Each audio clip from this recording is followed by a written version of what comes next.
के आता है तो गटर वोटर भी के अलावा हम लोग आगे नहीं जाते, पब नहीं देते कि हमें पब नहीं देते कि भाई रूपाली को यहाँ पे टिकट नहीं है, 31 से टिकट नहीं है। उनकी सोच है हमारे नजीब भाई ऐसे है कि वो किसी के ऊपर अत्याचार नहीं करते, लोगों को चलने की सुविधा नहीं है।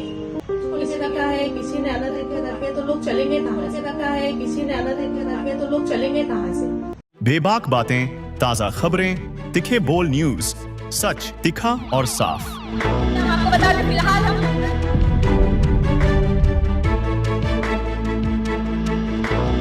मैडम टीएमसी चुनाव करीब है, आप अपने वार्ड से सिटिंग नगर सेविका है, इस बार क्या तैयारी है आपकी, क्या आपका टिकट कंफर्म है इस बार? नमस्ते, अस्सलाम वालेकुम, जय भीम। आपने पूछा कि टिकट कंफर्म है कि नहीं है। टिकट तो देखो मेरे वरिष्ठ जो है हमारे नेता अजीत भाई, उनसे मेरी टिकट कंफर्म हो जाएगी और इंशाल्लाह मैं तो हाँ ही बोलूंगी। बाकी दूसरों के बोलने पे मैं जाऊंगी नहीं। जो लोग बोल रहे कि रूपाली को टिकट नहीं है और कई लोग बोल रहे रूपाली को यहाँ पे टिकट नहीं है, 31 से टिकट नहीं है, कौन से पक्ष से टिकट नहीं है, तो अभी वो उनकी सोच है। वो हमारे नजीब भाई ऐसे है कि वो किसी के ऊपर अत्याचार नहीं करेंगे। चुनाव को लेकर आप मुमरा की आवाम को क्या कहना चाहेंगे? अमूमन देखा गया है वोटिंग परसेंटेज काफी लो रहता है, तो कैसे जनता को जागरूक करेंगे आप? मैं जनता को खाली मैं यही बोलूंगी कि गए 15 साल से हम लोग राजनीति में है, लोगों की सेवा करते आए हैं और जिसने भी काम किए, भले मैं हूँ और किसी, तुमको जो बेशक जो अच्छा कैंडिडेट लगे आप उनको मतदान करो कि हम हमारा ये झंडे के पीछे नहीं पड़ेंगे कि हमको ही मतदान करो। जो कैंडिडेट आपको अच्छा लगे, जो आपको आने वाले 5 साल में जो आपके सब योजनाएं, आपके सब काम हो जावे, वही हम लोग की इच्छा है, उसको ही मतदान कीजिए आप। ये अगर यहाँ की जनता आपको चुन के देती है तो आप अपने प्रभाग में, अपने वार्ड में क्या क्या काम और आगे देखती है कि और कैसे बेहतर करे, ऐसा कुछ आपने आइडेंटिफाई किया है कि ये तकलीफ थोड़ी दूर हो जाए, ऐसा कुछ इश्यू आपने आइडेंटिफाई किया है?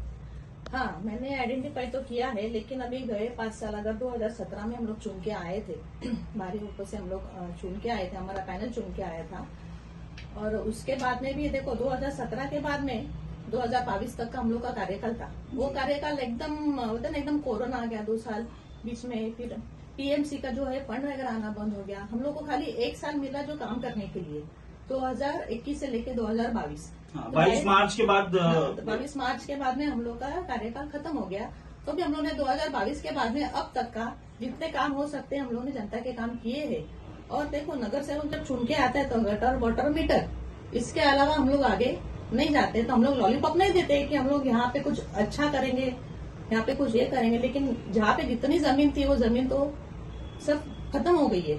इसके लिए मेरे वार्ड में अभी जितना काम हो सकता है, जितना काम अच्छा मैं लोगों के लिए कर सकती हूँ, जितना मैं औरतों के लिए कर सकती हूँ, मैं जरूर करूंगी।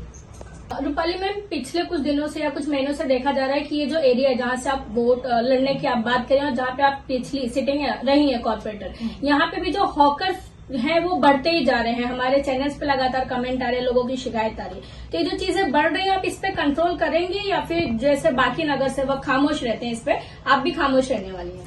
नहीं, खामोशी की बात नहीं है। जब हाउस भी चालू था 2017 में तो हम लोगों ने हॉकर्स के ऊपर से, अभी देखो तुम अगर संजय नगर के साइड में देखेंगे, ये पूरी जो ये अपनी गौसिया मस्जिद है, उसके सामने के जो दुकान थे वो सब वाइंडिंग में आधे चले गए, लोगों का रोजगार वहां से टूट गया।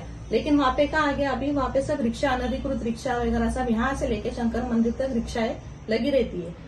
और हम लोग जबकि कमिश्नर अलग थे तो हम लोगों ने कमिश्नर साहब को बोले थे कि साहब आप लोगों ने अगर रोड वाइंडिंग किया है तो उस तरीके से लोगों को चलने की सुविधा नहीं है।